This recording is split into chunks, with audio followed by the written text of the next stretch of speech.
Boa noite a todas. Hoje, por enquanto, nós estamos aqui com um público 100% feminino e nossa reunião de hoje é para discutir a obra Uma História Desagradável, né? Nossa última leitura.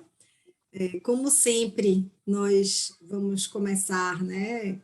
Vou começar passando a palavra para alguém, porque eu gosto muito de ouvir, e a unanimidade, antes do início da gravação, foi escolhida Mônica para começar a falar, considerando, né, o período de ausência que ela passou por conta das atividades dela. Agora, não é uma sofrendo bullying agora. Aí, ó. Não é uma Puxão de punição, não, orelha. é uma saudade coletiva de ouvir você. Pois é. É um prazer, primeiro, estar aqui de novo. Participação especial aqui já, ó.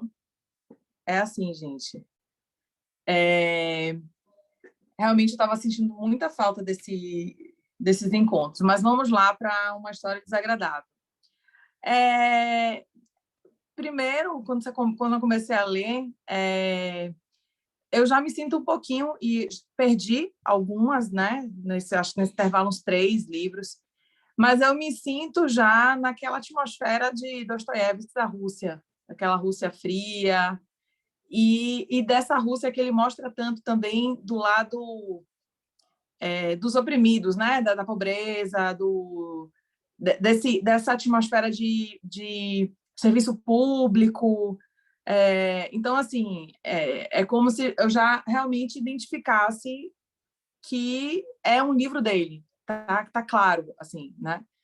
E aí, o que mais me chamou a atenção, assim, no protagonista, né? No herói, é que ele era da classe privilegiada, né? Acho que ele era um general, não é isso? Eu não me lembro o posto agora dele, do cargo dele lá no militar, mas era privilegiado. E ele...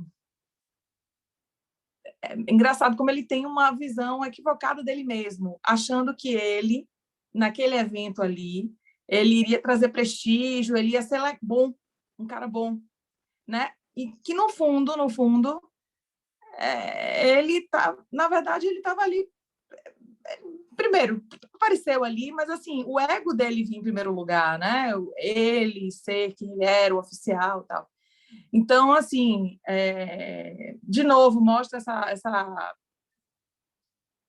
esse conflito de classes naquele momento histórico, né, que acho que Dostoiévski viveu e que no filme ou no livro mais ou menos retrata, né, dos privilegiados e da pobreza mesmo, né, da situação tão mais do que difícil do subordinado dele, tipo a ponto de casar com uma mulher porque era a única saída, uma mulher que ele sabia que não queria estar com ele. Então, assim, chega num...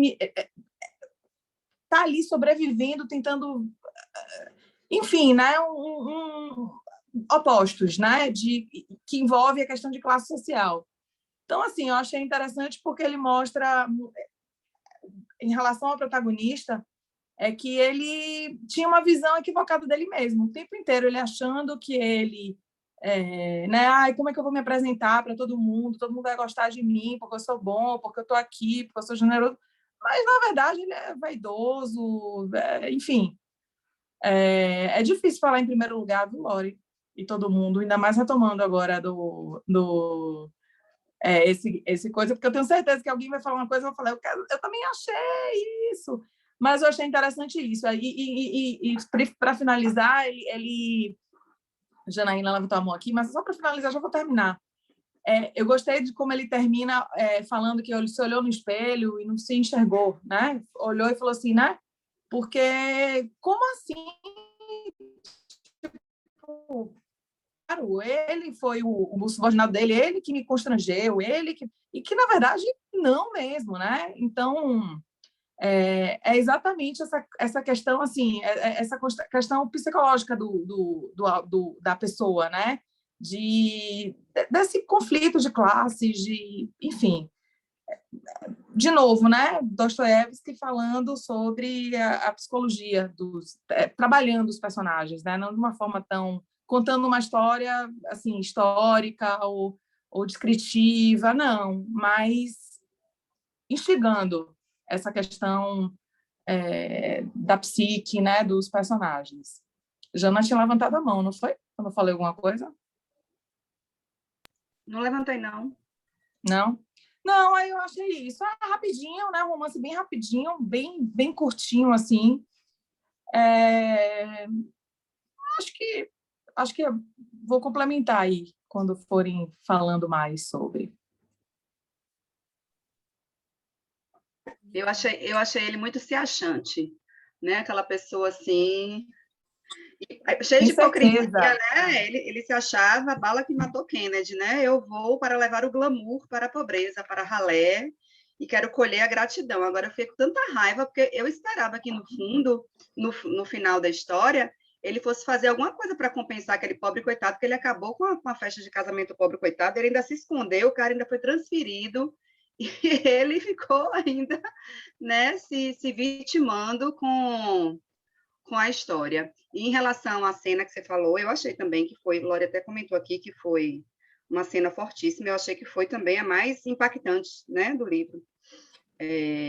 Aquela coisa que dá margem a mais interpretação, a mais. Eu não consegui, inclusive, chegar, né, a uma conclusão sobre o que ele quis dizer com aquilo. Queria até ouvir as meninas. Mas eu achei também bem típico dele, né? A questão dos conflitos, né? Fica bem evidenciada a questão das diferenças de classes, né? E agora achei, eu até botei no grupo, eu me lembrou muito o conto a história do titio, né? Aquele titio meio bonachão, assim, meio sem noção, né? Uma veia meio sarcástica, assim. Eu achei parecido.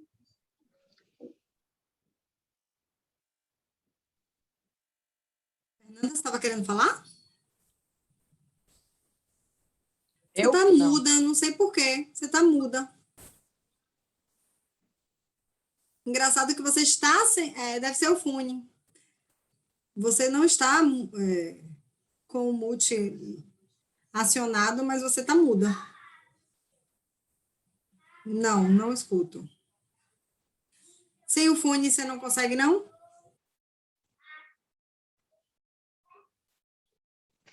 Agora vocês me ouvem? Agora te ouço. Agora te ouço. Eu acho que faltou o microfone aqui, então. Não, eu só queria... qual que é a cena que ela falou que foi a mais impactante? Quando ele se olha no espelho e não se vê no final. Não. Ah, tá. Eu confesso que eu só me dei conta disso quando eu li depois o pós-fácil. Assim. Primeiro que eu, assim, lendo cansada e... Não sei, não foi dos livros, não foi o que mais me agradou, assim, eu li meio... E aí fiquei pensando, pô, posso falar? Já posso ir falando?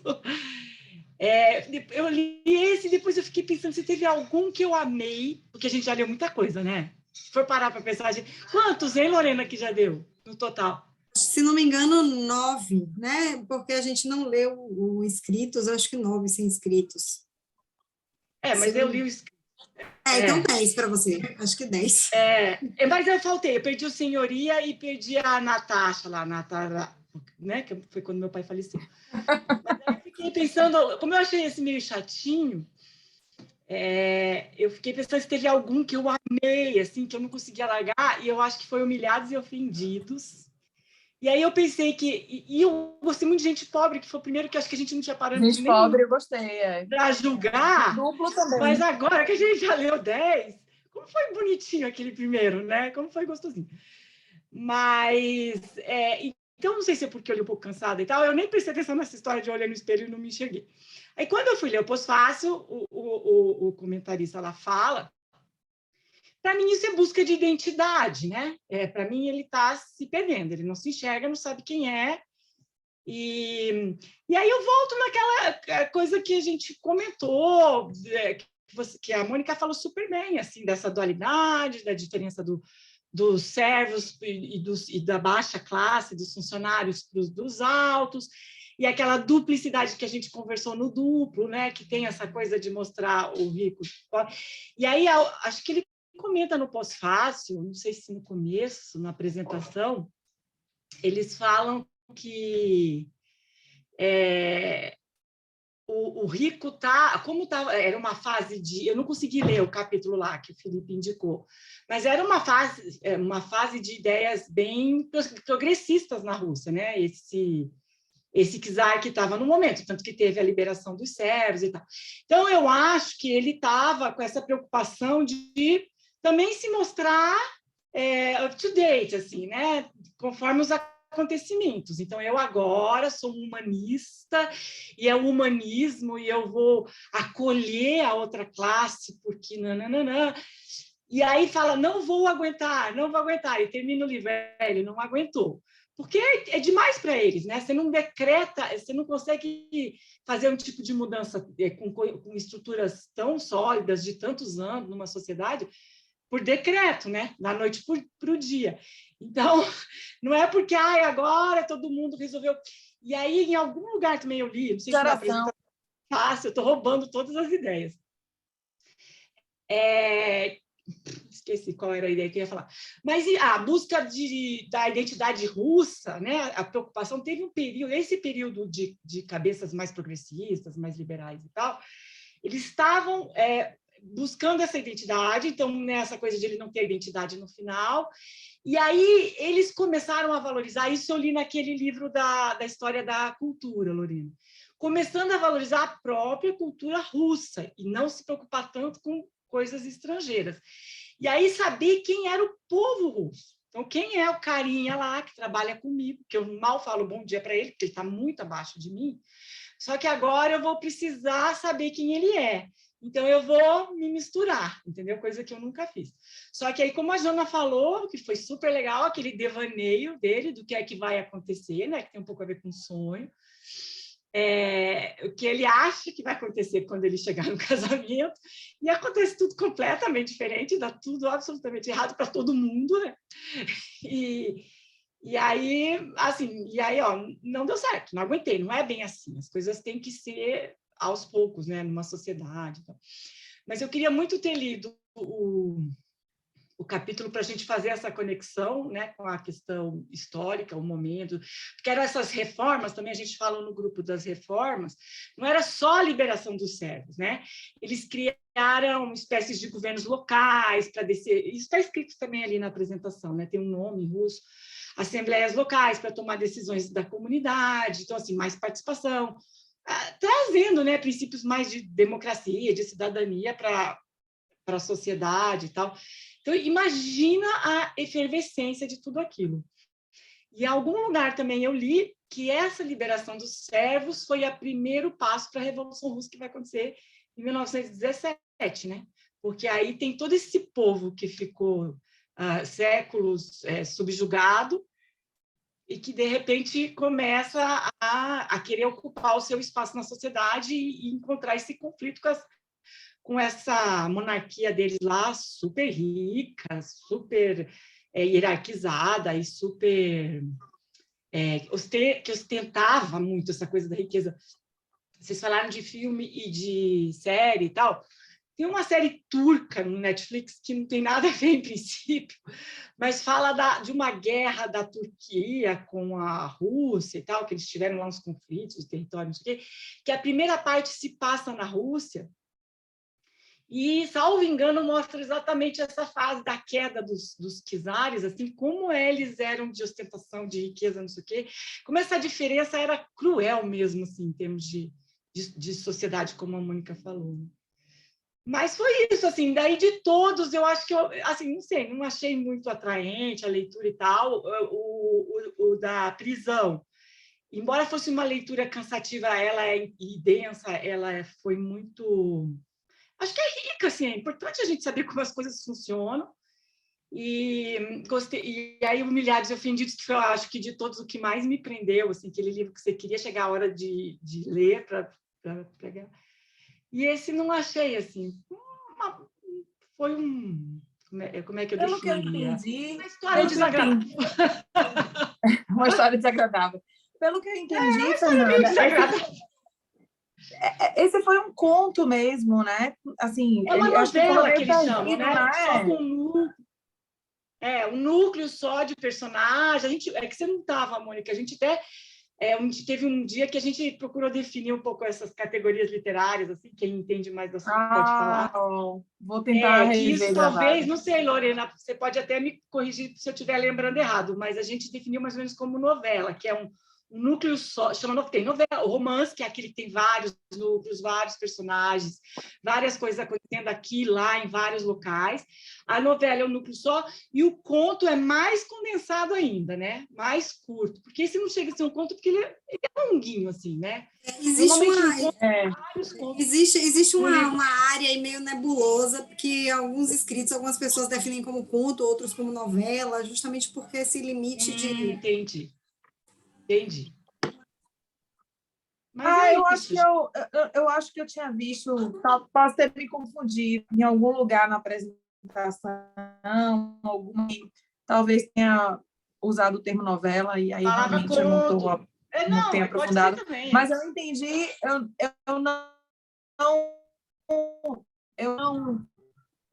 não encabe como romance. Quando eu comecei a ler, eu já sabia que era uma coisinha... assim, né? Que não ia... Na página 7 ele fala não, uma coisa que você falou...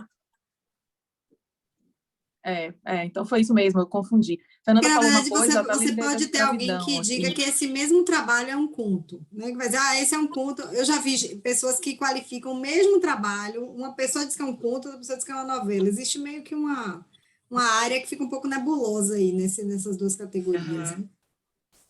Eu quis dizer que é coisa pequena. Mas, enfim, não é um romance. Não é um romance. Coisa pouca. Desagradável. Uma coisa pouca. O que foi legal, eu tinha esquecido desse detalhe aí da história da liberação da servidão, dos servos, né, tal, porque me lembrou muito o que a gente viveu aqui no Brasil, é bem parecido mesmo, né? A abolição, até parece que eu estava lá, né? Estou falando aqui com toda a propriedade, mas assim... Eu estava pensando justamente nisso, Mona, negro. A Fernanda estava falando. Todo mundo é livre. Todo mundo é livre. Sim, que livre é esse? A pessoa não tem nada, não tem para onde ir, não tem dignidade, já não tem, porque as pessoas já acham que já não tem dignidade por conta do racismo já intrínseco, né, de achar que a pessoa é inferior. E, no caso deles, com certeza, mesmo que você esteja agora livre, né, como servo, você é como dizem os americanos, um loser, né? Você é pobre, você é um fracassado. E aí, tipo assim, como essas pessoas reerguem, não é reerguer, não, é começar uma vida digna, né? E aí, no caso dele, é muito triste, né, do subordinado dele, que eu nem ouso falar os nomes, viu, gente? Que assim, o que eu vou fazer? Eu e minha mãe, o que a gente vai fazer? Vai casar com uma mulher para viver dentro da casa com o pai, com a mãe, com a irmã, com o papagaio, o cachorro e tal. Enfim. Aquela distinção que eles fazem da família. Ai, meu Deus, desespero. Aquele homem que fica só mandando aquele monte de mulher. Aquilo foi me dando uma agonia. Desesperador. Não, e da bebida, né? Que ele bebia, né? Bebia e ficava só mandando e queria ver conflito. E era sujo, e era não sei o quê. Ele é bom de descrições. É o micropoder, assim. Né? É o micropoder. É um ditador na esfera familiar. Ali dentro da casa, né? Denise não. E as mulheres...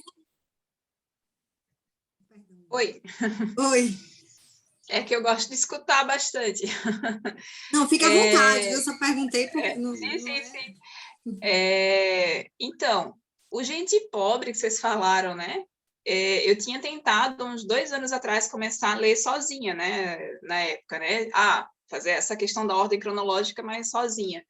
E eu confesso que na época foi muito difícil, assim, eu tentei, comecei e parei várias vezes. E é engraçado, vocês falaram que gostaram bastante, né?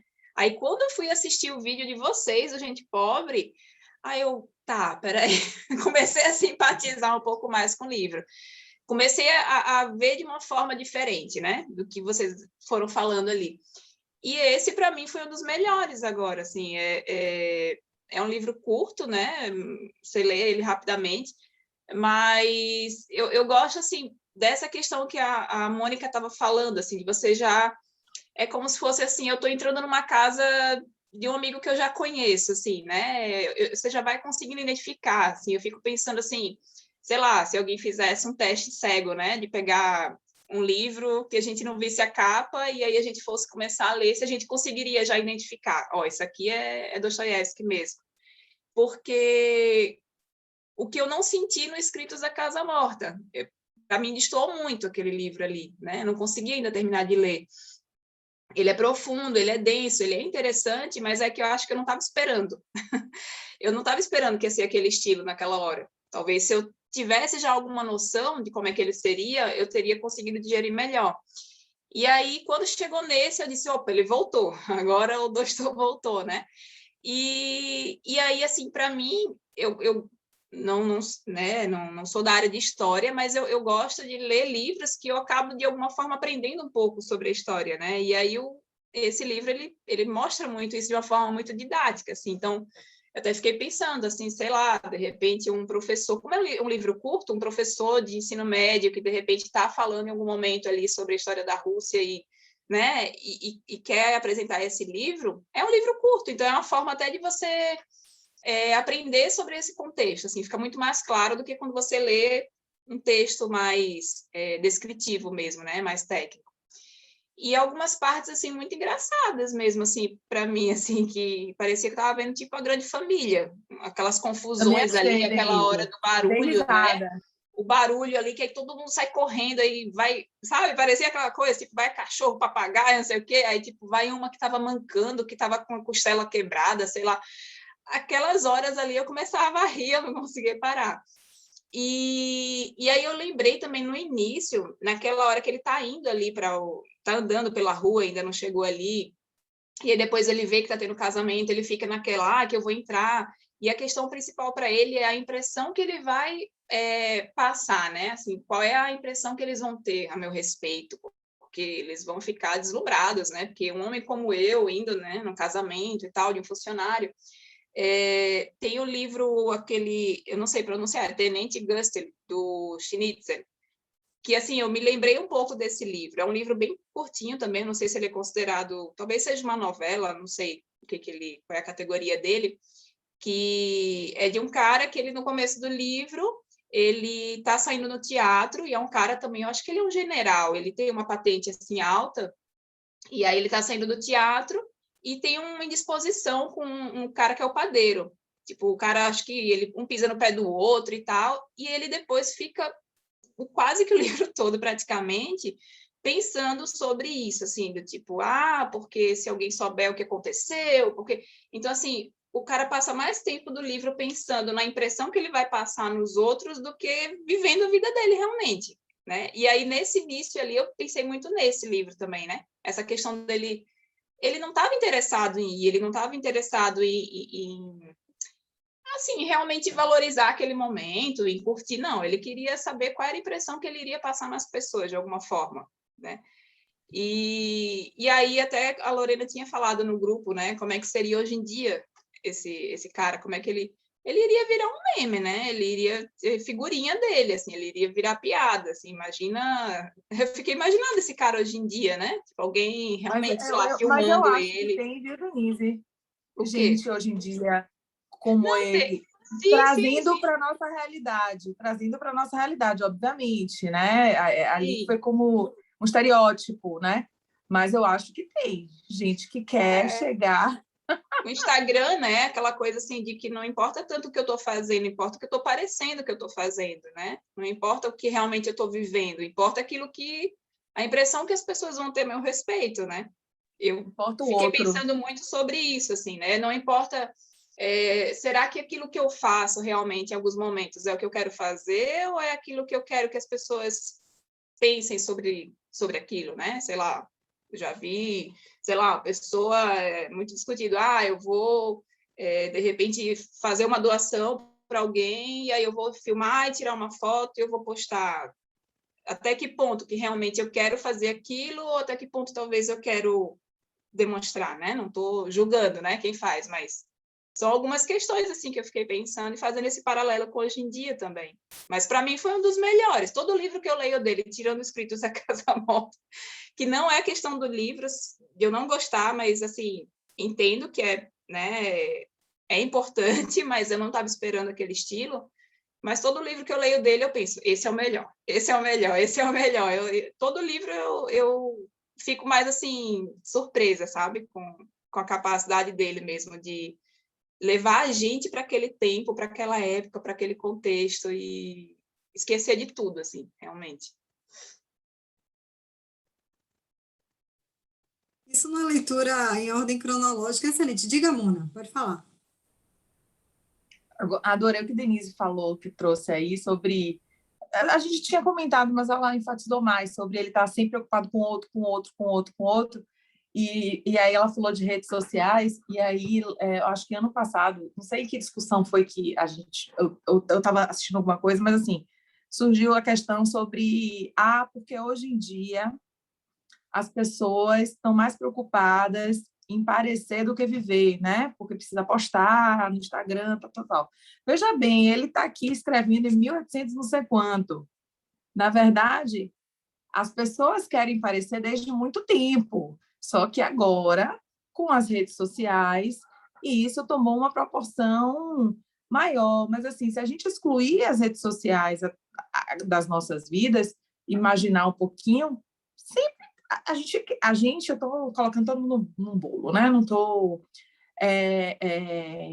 o ser humano ele se preocupa com outros, quer saber, você quer desde sempre. E aí ele coloca, ele entra na cabeça, né? Porque a gente entra no pensamento do personagem, isso que eu acho muito massa do Dostoiévski, né? Você está ali e você está dentro da cabeça, o cara, não, ó, o que vão pensar de mim? Não sei o que, não sei o que. Ele não está conversando com ninguém, não tem um diálogo, não tem uma discussão, não, ele está ali falando, tá falando. Então, como é atual isso, né? Essa abordagem que ele deu sobre como o ser humano precisa, uns mais, outros menos, mas precisa dessa validação do outro, né? Dessa aprovação do outro, enfim. Eu gosto muito desse texto, tá? Reconhecimento do outro, né? De alguma forma, né? Desse reconhecimento do outro. Não basta... É uma linha muito tênue, né? Assim, o que eu faço realmente porque eu quero fazer e o que eu faço, né? Para que tenham essa impressão a meu respeito, né? Isso eu acho que em algumas etapas da vida fica muito claro. Por exemplo, você vai escolher uma profissão. Na minha época, na minha geração, claro que você escolhia por alguma afinidade, né? Não é a qualquer custo, mas você colocava outras coisas, muitas coisas na mesa para escolher. Não era assim, qual é um gostar visceral, então eu vou ser pintora. Exatamente, Lori. Peraí, tipo, meu pai já, no nosso caso, né? Imagino, vou falar de mim. Poxa, meu pai gastou não sei quanto pagando escola particular, tal. Eu tenho um mínimo que escolher um negocinho mais que vai garantir alguma coisa, né? E nesse garantir alguma coisa está implícito um monte de coisa. Garantir que, poxa, né? Consigo um negócio legal, vai ter um retorno financeiro. Então, a gente ser humano em geral, assim, a gente é mais, o outro importa mais do que a gente pode imaginar. Falei demais, né, Lore? Desculpa. Nada, gente. Aqui, a gente está aqui para isso, para ouvir, para trocar ideia. Se todo mundo ficar calado, imagine, não tem debate. Eu queria só trazer algumas considerações, fazendo uma miscelânea aí do que vocês falaram, que foi vindo na minha cabeça, né? Começar falando sobre essa questão do momento histórico, que eu acho que é super importante, né? Como a Fernanda falou. Nós estávamos ali, o livro foi escrito depois, né? Foi escrito em 62, se não me engano, 62, né? Acho que foi publicado em 62. Deixa eu ver aqui. 62, foi publicado em 62, o livro, publicado em 62 na revista, E nós tivemos a libertação dos servos em 1861, né? Então, 1861 era uma coisa bem recente, e pelo que eu entendi, a narrativa se passa um pouco antes dessa libertação. Então, é aquele momento em que a sociedade se prepara para esse passo, se prepara para essa mudança, e o nosso Pralinsky, né? Pralinsky, o nosso Pralinsky quer parecer um cara moderno, avançado, como vocês colocaram, né? Progressista. Então, ele diz assim, não, poxa, essas mudanças são maravilhosas, a gente tem mesmo que se integrar nessa sociedade, vamos todos nos amar, a humanidade é maravilhosa, tal, tal, tal. Só que esse discurso, na teoria, ele é muito interessante. Só que essas mudanças são sempre perigosas, não que elas não sejam desejáveis, mas elas são perigosas porque elas antecipam uma mudança muito mais importante e necessária, que é a mudança cultural. Então, quando você tem uma quebra de paradigma muito repentino, e as pessoas muitas vezes não pararam para pensar adequadamente sobre isso, a realidade se antecipa à própria compreensão das pessoas. Então, eu acho que ele imaginou o seguinte, bom, vamos amar a humanidade, isso na teoria é maravilhoso, mas eu sou um ser superior, então nós vamos ter uma relação agora, assim, com libertação de servos, com outros parâmetros sociais, mas os parâmetros antigos vão continuar, porque, afinal de contas, eu preciso continuar a ser respeitado, o que eu falo é maravilhoso, o que eu falo traz alegria para as pessoas ficam honradas de me ter em sua companhia, como vocês colocaram, né? E é interessante que ele começa criticando os outros dois colegas de trabalho dele, chamando os dois de conservadores, e quando ele vai para o ambiente que ele acha que ele vai se inserir muito bem, ele é tido como conservador, né? Então ele é chamado de conservador, para a gente ver como esses dois lados são, assim, muito relativos, né? Então ele quer, ao mesmo tempo, essa mudança, eu anotei aqui o que eu queria falar, Sônia, ele quer, ao mesmo tempo, essa mudança e ele quer manter o status quo, então eu quero aceitar para parecer que eu estou bem na fita, mas desde que não mexa com as minhas prerrogativas, né, os meus privilégios. O interessante é que assim, ele força uma intimidade a todo tempo, né? Ele não percebe que quando ele invade a festa, porque não tem outra palavra, né, para descrever, né? Quando ele invade a festa subordinado, primeiro ele causa prejuízo ao subordinado, da hora que ele entra, que ele já pinta pisando num prato de comida, a hora que ele sai, a hora que ele vai, aliás, até depois que ele sai, porque o pobre do subordinado tem até que mudar de emprego, né? Mas, em momento algum, ele se coloca no lugar do subordinado. Ele nunca se perguntou se o subordinado ficaria confortável de tê-lo naquela festa. Na verdade, ele estraga a festa do pobre coitado. E para ele só interessa, como vocês colocaram, né? Forjar uma imagem de progressista, forjar uma imagem uma imagem social favorável. E ele chega ao ponto que eu achei interessante eu acho que é para o próprio subordinado que ele faz isso. Ele chega ao ponto de perguntar o nome do subordinado, porque ele não sabia. Então, assim, ele não sabia o nome. Lá a gente tem graus, né, pelo que eu entendi, assim, das coisas que a gente já leu, existem graus de tratamento. Então, quando você trata por sobrenome, você é mais formal, e quando você tem um pouco mais de intimidade, né, você trata pelo nome e pelo patronímico. Eu entendi alguma coisa mais ou menos assim, não sei se é exato isso.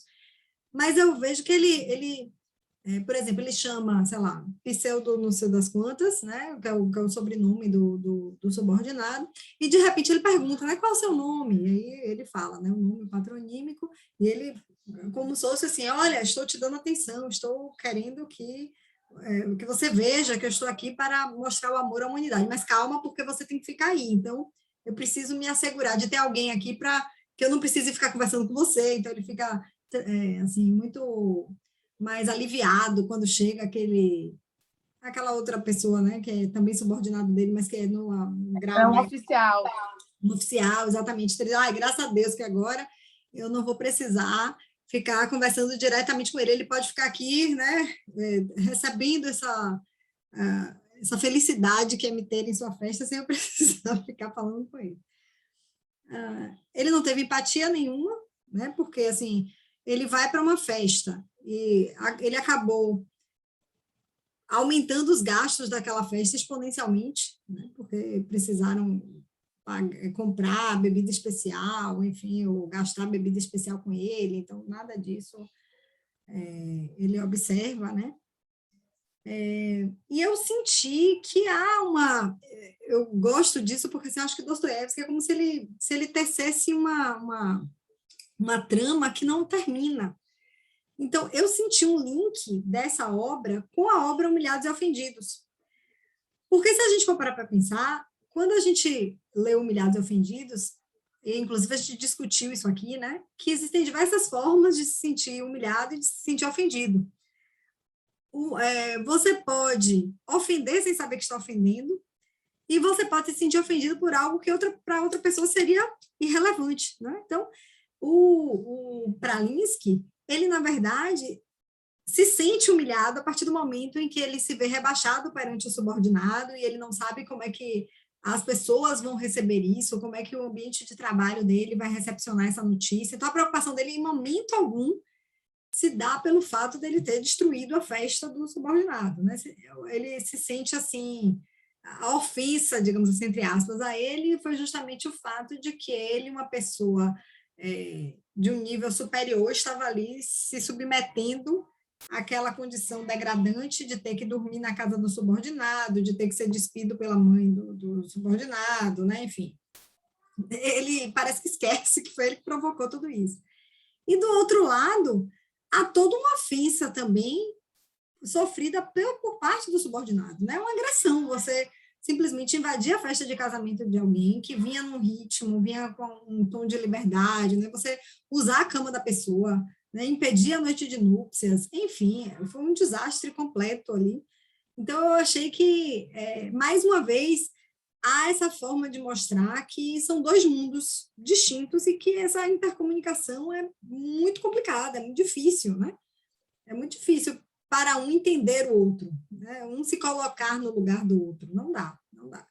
E eu repito, eu acho que no caso de Pralinsky, o apelido dele deveria ser vergonha alheia, porque, sinceramente, de tudo que ele fez ali, ele realmente, no final, eu acho que quando ele se olha no espelho e ele não se enxerga,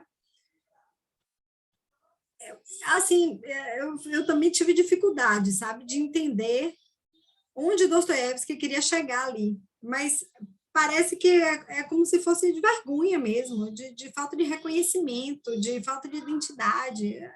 Acho que é uma mescla de coisas, é você não saber quem você é você não se sentir você mais, né? Porque, afinal de contas, ele fora é uma pessoa, dentro é outra pessoa, né? A aparência é de que está tudo bem, mas por dentro ele está ali destruído. E quando você se põe diante do espelho, você pode enxergar mais do que simplesmente a sua aparência, né? Às vezes a gente transcende pensamentos diante do espelho e a gente se enxerga além, né? Enfim, era isso. Vou parar de falar porque eu já falei pra caramba. Desculpa. Ô, Lori, essa questão do em relação a... fale. Pode falar, rapidinho. Só essa questão do espelho, né? Talvez tenha a ver com essa questão dessa transição do momento mesmo, do tipo, que lugar que eu ocupo agora, né? Que essa mudança toda, onde que eu vou me encaixar nisso? Porque eu tinha um lugar muito confortável, e agora? Eu não vou ter mais esse mesmo lugar que eu tinha, ele não está mais garantido como antes. Então, é essa perda da identidade nesse sentido, assim, a questão do reflexo da mudança e da transição que estava acontecendo nesse momento, ali nesse período, talvez, né? Que muda tudo, muda todos os lugares. O poder que ele tinha, poder entre aspas, não, poder mesmo, né? Que essa camada da sociedade tinha naquele momento, não está mais garantido como antes. E aí? O que ele vê ali naquele espelho? É como se ele tivesse que agora reconstruir. Aquele lugar que ele tinha não está mais garantido. Ele vai ter que reconstruir um novo lugar para ele, com direitos, com uma série de coisas que não existiam até então. Eu penso mais nesse sentido mesmo, né? Eu acho que tem a ver com o fracasso dele, né? O fracasso de não conseguir. Aquele pessoal, tá tudo mudando? Tudo bem, eu mudo também, né? Eu viro humanista, eu vou me misturar, eu vou, né, aceitar e tal. E quando ele vê que ele não consegue, foi um grande fracasso, ele não se enxerga mais. Eu não consigo nem estar no novo tempo que é um tempo que, em tese, tem que ter mais igualdade e tal. Mas, como disse a Denise, já não vou mais ter os privilégios, ou pelo menos não tenho...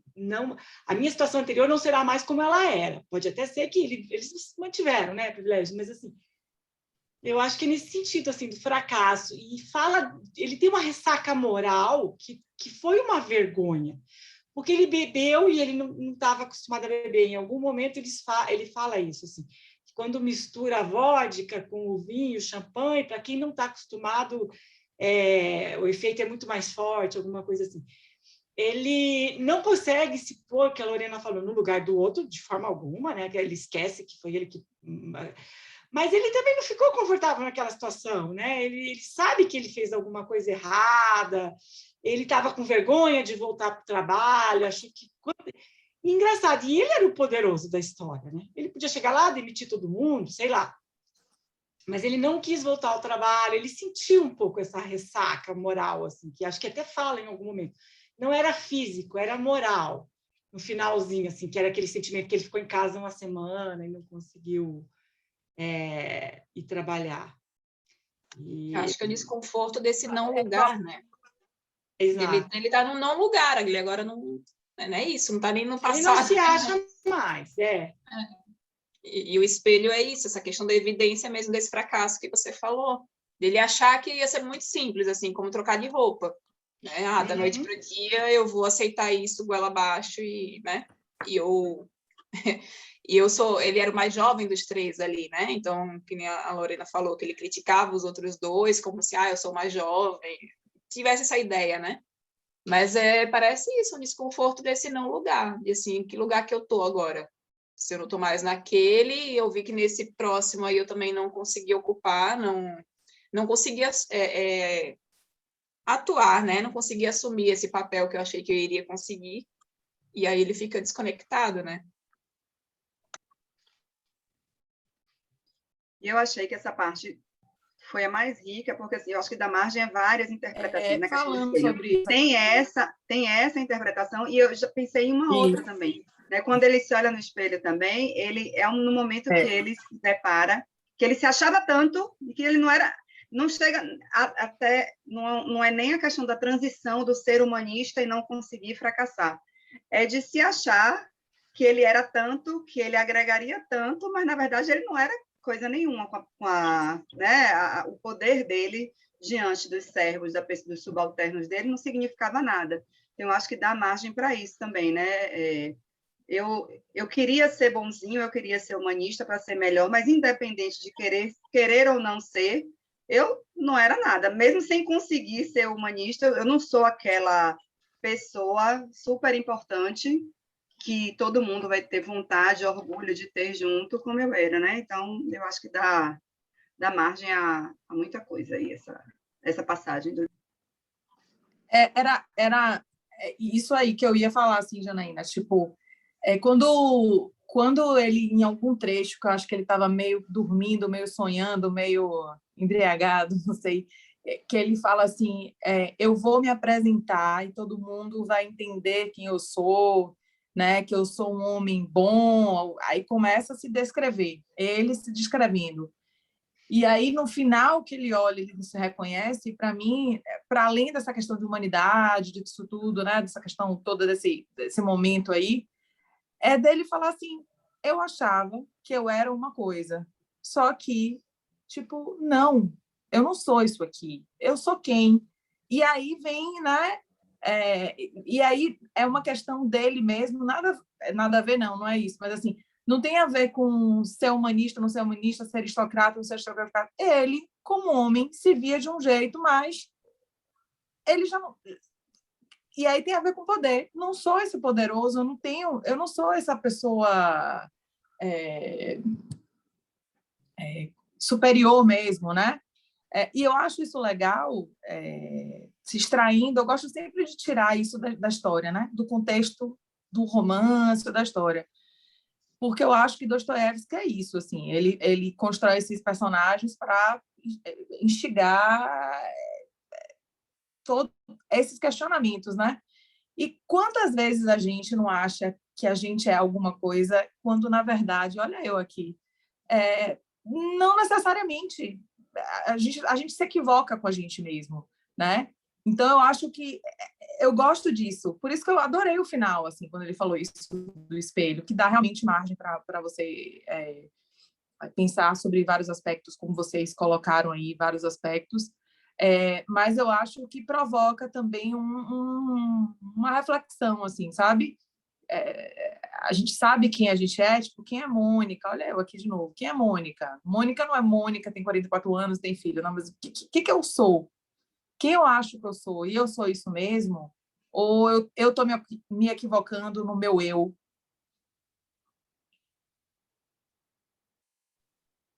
Você falando agora, eu me lembrei. Você falou agora, eu me lembrei de um livro que eu li recentemente. Foi um livro bem difícil para mim, apesar de ser um livro curtinho, que trata da temática do racismo, que é o livro de Frantz Fanon, Pele Negra, Máscaras Brancas.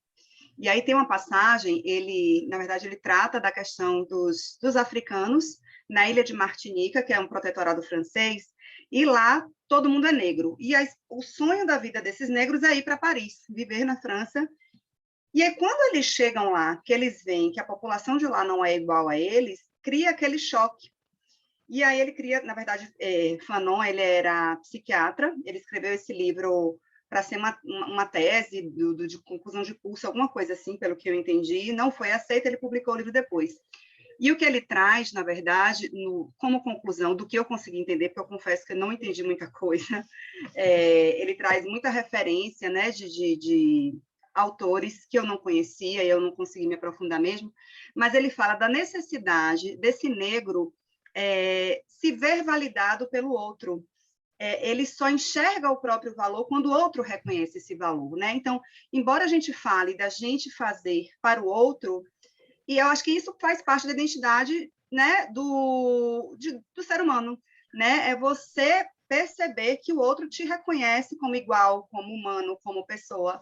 Então, eu acho que quando você se depara com uma situação em que você vê desconstituída toda a imagem, né, que você tinha de você mesma, isso quebra, né? Então, assim, por isso que é tão impactante para ele talvez tenha sido tão impactante, porque abstraindo o fato dele ser, né, ter uma personalidade, ser uma pessoa reprovável, não admirável, enfim, era o que ele era e que ele achava maravilhoso, era o referencial dele, né? E aí ele não ter validado isso naquele contexto, que era um contexto diferente, talvez tenha gerado para ele essa quebra. Eu me lembrei disso. Achei que caberia mais ou isso menos. mesmo, Janaína. É isso mesmo, cai o chão. Tipo, só quem eu sou, então, gente? Eu achava que eu era esse cara legal, esse cara tal, mas não. Estão me dizendo que não. E aí, claro, né? A gente precisa da validação, mas é óbvio, a gente também não vai dizer amém para o que os outros dizem da gente, né? Mas acho que vale refletir, se questionar. A Jana começou aqui falando que ele era muito se achante, né? Estou começando a pensar. Ele não só achava que quando ele entrasse no casamento ele ia causar, como ele achava que a vergonha no escritório também ia ser gigantesca. E nada aconteceu em nenhum dos dois, né? Assim, no casamento aconteceram coisas horríveis, mas não o que ele imaginava que ele ia causar. E a vergonha também não. Então, acho que se definiu super bem, Jana. Ele se achava muito, mas muito mais do que ele realmente era. Pelo bem e pelo mal, aí, né, Fernanda? E aí ele desapareceu, porque... Gente, eu achei... Esse ponto que vocês colocaram agora, eu achei perfeito. Esse desaparecimento pode ser exatamente esse ponto. Exato! Ele tanto não conseguiu ser aquele fenômeno lá no casamento, como também o fato dele ter passado aquela vergonha não fez a menor diferença no trabalho. Então, assim, poxa, aquela importância que eu tinha. Aí ele se olhou no espelho, ele não se... Excelente, adorei. É um zero à esquerda, Em resumo. Porque eu me achava. Nada. Eu separei aqui dois trechos pequenininhos que eu achei interessantes, e o segundo eu queria fazer uma pergunta para vocês, né? O primeiro sobre essa questão da importância suposta dele na festa, em que ele, ao mesmo tempo, quer que a presença dele traga esse sentido, né, de, poxa, estou prestigiando, mas eu tenho o meu lugar. E ele diz assim, com delicadeza, na página 26 para 27, né? Com delicadeza, lembrarei que entre eles e mim existe uma diferença, como entre o céu e a terra. Não que eu queira convencê-los disso, mas é preciso. Mesmo no sentido moral, é necessário, apesar de tudo. Aí eu anotei do lado aqui, que amor à humanidade é esse? Porque, né? E a segunda provocação está lá na página 72, que é uma personagem que a gente não tratou aqui, falou dela assim, muito rapidamente, mas que eu acho que é um paradigma aqui dentro da história de Dostoiévski, que é a mãe do Pseudonimov. É a mãe dele. Porque eu acho que ela representa a essência do povo russo no seu lado puro, né? Aquela essência de bondade, de amor, o verdadeiro amor ao próximo, a dedicação. E aí ele, depois que ele fica bêbado, que ele é levado para o quarto, que ela despe ele, né? Cuida dele, dorme do lado para cuidar dele, de manhã leva a água para ele se lavar, etc. E aí ela fala, então, paizinho, lave-se, não pode deixar de se lavar.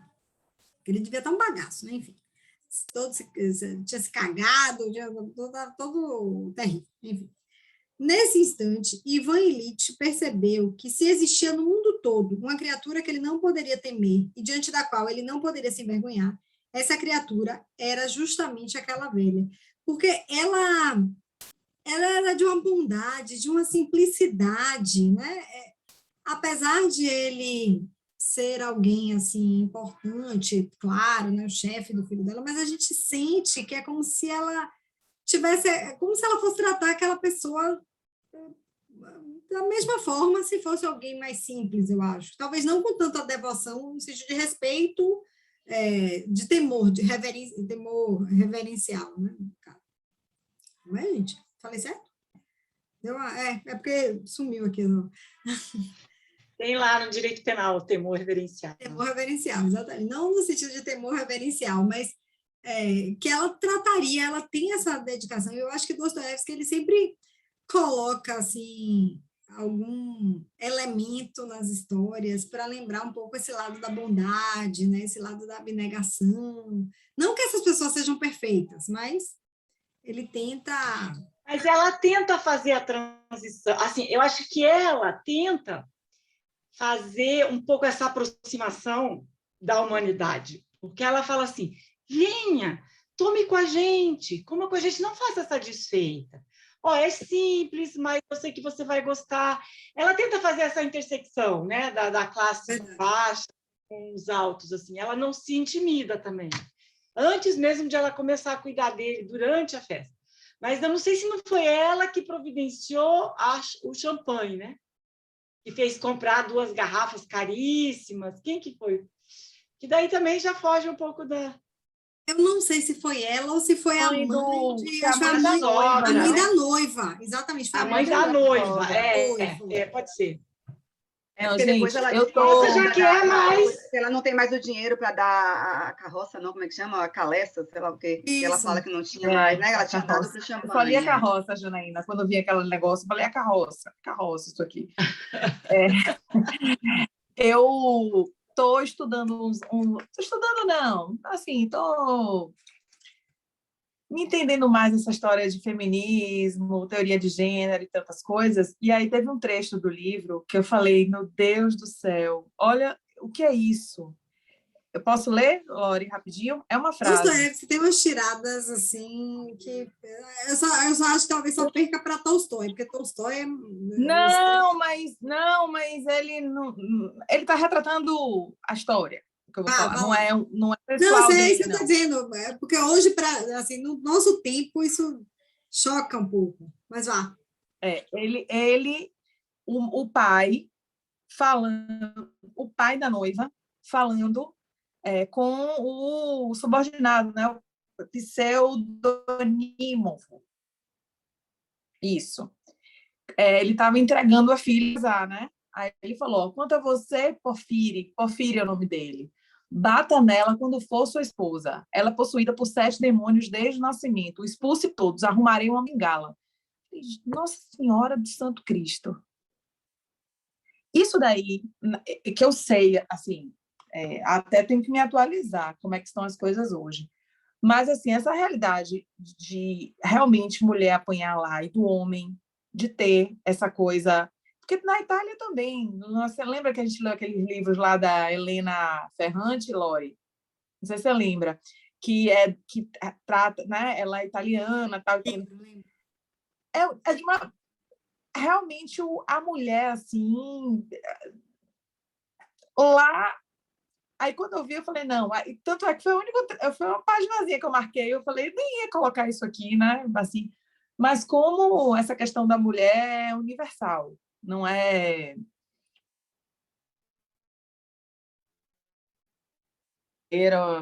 norte-americana. Só um trechinho, só para... Mas não achei que foi ele, né? Ele está relatando das famílias. Eu tenho uma amiga, fiz uma amiga quando eu morei em Londres, ela era do Cazaquistão, ela é do Cazaquistão. Ela dizia, Deus me livre casar com nenhum homem daqui, porque eles tomam todas.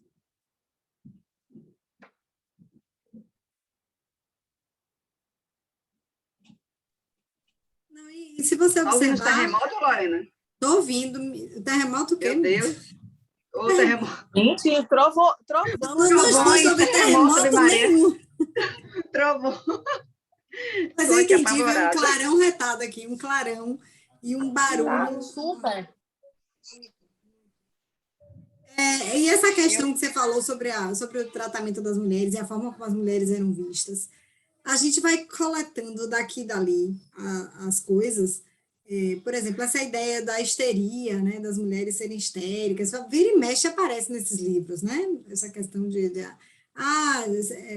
sentimental e... Eu não vou ficar falando nem puxa esse assunto, eu vou falar com o Freud, vou começar com o Freud aqui.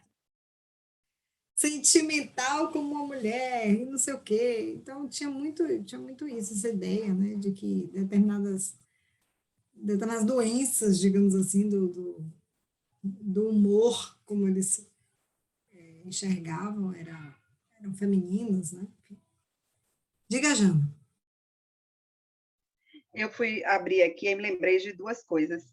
Primeiro, quando ele está saindo, que o cocheiro vai não está lá, né, que ele precisa ir andando, e aí ele descobre, ele fala assim, ele pediu para ir para um casamento ali no lado do Petersburgo, que não sei quem ia casar. Eu fiquei na expectativa dele encontrar o cocheiro no casamento, sabia?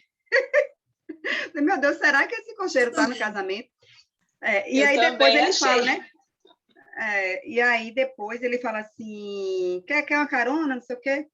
Aí ele fala, não, é melhor açoitar bem ele 1 ou 2 vezes na delegacia, assim ele vai obedecer às ordens. Isso foi ele que falou, não foi?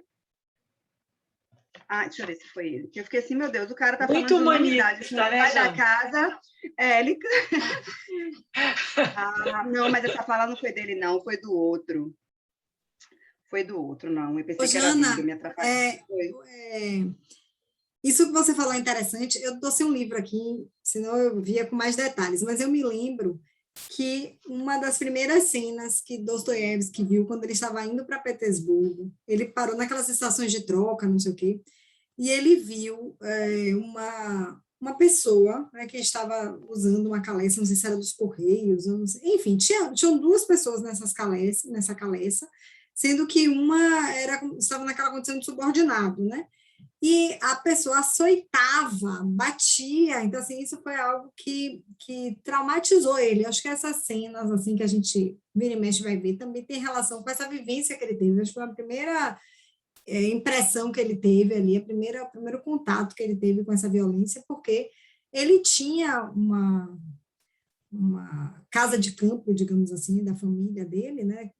Mas a mãe dele era super... O pai quase não ia lá, e a mãe dava um tratamento super humano, era até criticada por algumas pessoas por conta da forma como ela administrava, mas ela tinha uma relação diferente, assim, com os servos.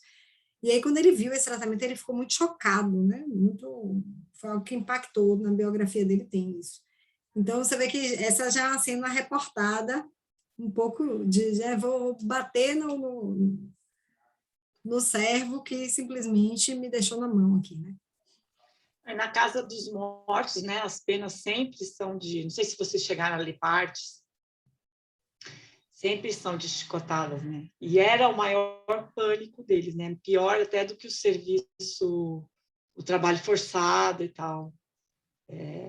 Realmente 1.000, 2.000 chicotadas. E eles tinham que cumprir a prazo, né? Porque se eles recebessem 1.000 chicotadas, eles morriam. Então, eles tinham que receber em algumas aí vezes. Eles iam para o hospital, aí quando sarava, voltava para receber o resto das chicotadas. A gente, quando usa a palavra servo, a gente acha que é um negócio... Não sei se porque a gente, né, é impressionado por escravidão, assim, que tem um peso na palavra para a gente que estudou, né, na escola, os escravos no Brasil. Para mim, servo parecia que vinha com uma coisa um pouco mais leve, assim, né, pelo nome, assim. Mas não era, gente. No fundo, o tratamento era o mesmo. Mas eu acho, Fernanda, que a diferença, talvez, seja que o escravo, ele não era nem considerado um ser humano, assim, sabe? Tipo, mas eu não sei se os servos eram. Alma? Será que ele tem alma? E o servo, não, eles podiam maltratar o servo, óbvio. Não estou dizendo do sofrimento, não. Eu sei que seu pai mas eu estou em reunião aqui, viu? O sofrimento, o servo sofria tanto quanto, não é isso que eu estou levantando, eu estou só levantando que talvez na minha cabeça, o escravo, ele era, a conotação que tem para mim, né, daquelas épocas, era que era tratado como um outro animal, sabe? Que não estava ali. O servo, na minha cabeça também, não é que ele não fosse um homem, mas eu vou fazer o que você quiser com você. Vou me dar 1.000 chicotadas, não sei o quê, nanã, mas de repente ele pode até ter fé. Pode até ter uma religião, pode até... Teve uma reunião aqui. Teve uma reunião aqui que a gente até discutiu sobre essa diferença entre escravo e servo. E, pelo que eu entendi, a conclusão que se chegou é que, na verdade, a diferença é que o servo ele está ligado à terra. Então, por exemplo, quando você vende aquela terra, ou quando aquela terra é herdada, ela é herdada com aquele conjunto de servos. E, diferentemente do que acontece com a escravidão, você não pode pegar o servo e...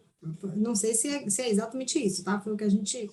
Se eu estiver falando alguma besteira aí... Mercadoria, né? O escravo. Ele não é uma mercadoria que você pode vender, que você pode separar a família ali, o marido da mulher, vender o marido, deixar a mulher, enfim, não. Eles estão vinculados àquela terra. Então, por exemplo, se você vende a terra com os servos, né?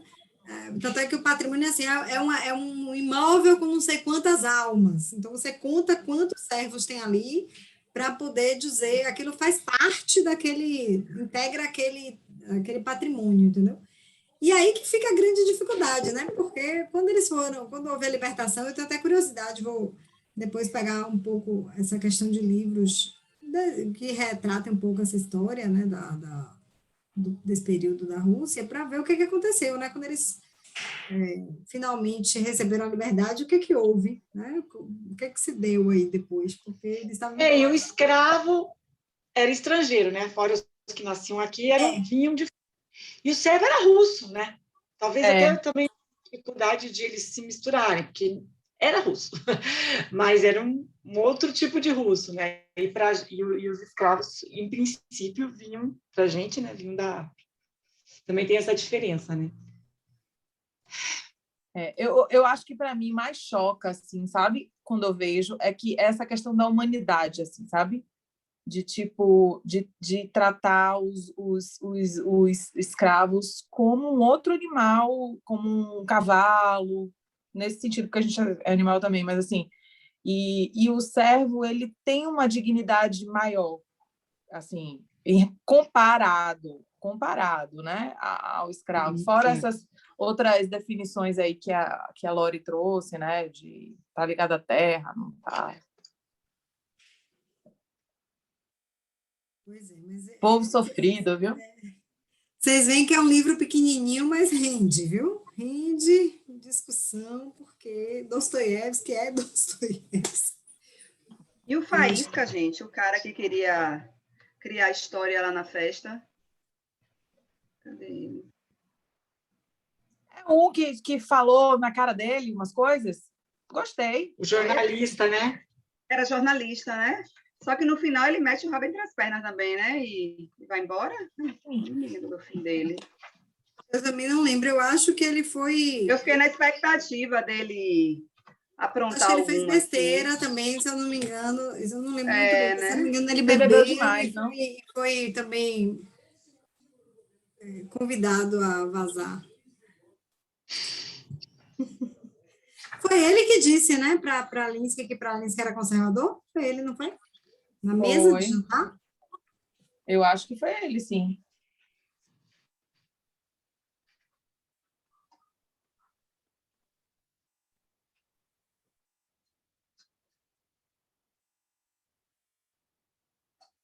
Tem uma parte aqui mesmo, na página 48, que para Linsky pensa assim, como era possível eles que estavam tão recuados agora se emancipavam de uma vez? Parecia não ser nada, mas essa transformação foi um tanto estranha. Era indicativo de algo. Era como se tivessem se esquecido da existência de Ivan Ilitch. Porque quando você liberta... Menino, os relâmpagos aqui estão... Aqui, a mesma hora, Lore. O Lu acabou de vir aqui dizer que está com medo, porque tá complicado aqui. Pois é, pessoal. Alguém tem mais algum ponto para colocar? Mais uma questão que Eu ia perguntar, porque eu estou voltando agora. Qual é o próximo? Sim, nosso próximo será Memórias do Subsolo. Nós ficamos... Esse aí é famosinho, né? É famosinho, acho. Eu já li, adorei ele. Era o único que eu tinha lido antes de começar aqui o grupo. Me disseram que Denise leu Ele também. tem na coleção da Folha. Eu adorei. Denise leu também. Eu ainda não li, o meu está no plástico ainda, vai ser, né, inaugurado agora, porque eu espero terminar um para abrir. Estou curiosa para ler, me empolguei. Porque eu estava... Alguém que falou, aquele menino que falou, ele não está aqui hoje. Toda hora ele falava memória subsolo, né? Acho que o Pedro, né? Pedro, que é psicólogo. Sim. Legal. Pois é, vai ser esse, a gente pulou não, né? A gente começou a ler Escritos da Casa Morta, mas para a maioria das pessoas não fluiu tão bem, né? Fernanda conseguiu terminar, a Denise está no meio, eu fiquei lá pela página 100 ainda, eu não sei, foi um livro que, de forma geral, não engatou a leitura, e por isso a gente decidiu que a gente vai conceder mais prazo para a leitura dele, sem parar o nosso cronograma. Então, lá para quando a gente estiver fazendo aquele intervalo de leitura de Crime e Castigo, a gente marca um encontro, porque acho que Crime e Castigo vão ser 2 ou 3 meses, então, assim, a gente marca, para não ficar também um intervalo muito grande, a gente aproveita e marca um encontro para a gente discutir Escritos da Casa Morta. Certo? Certo. Obrigada. Meninas, foi um prazer estar com vocês. Estou morrendo de saudade, porque eles foram brincando, acho que 3 meses. Bora tirar foto, Lore. Vamos, espera aí. Espera aí que eu tenho que me lembrar só. Deixa só eu concluir aqui, encerrar a nossa gravação. Então, obrigado a vocês e até a próxima.